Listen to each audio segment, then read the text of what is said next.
Hey everyone, welcome to the channel. In today's video, we'll be showing you how to check the renewal dates for your subscriptions linked to your Apple ID. Sometimes, we might not keep track of all our subscriptions and their renewal dates, so this method will help you stay on top of it. To get started, open the Settings app on your iPhone. Then, tap on your profile at the top of the screen. From here, select Subscriptions. This will show you all the active subscriptions tied to your Apple ID. You'll be able to see both active and expired subscriptions listed.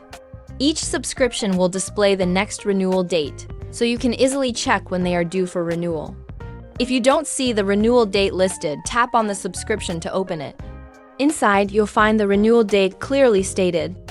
And that's how you can quickly check the renewal dates for any of your subscriptions on your iPhone. I hope this video was helpful. If it was, please like and subscribe for more iPhone tips, tricks, and solutions. Thanks for watching, and I'll see you in the next video.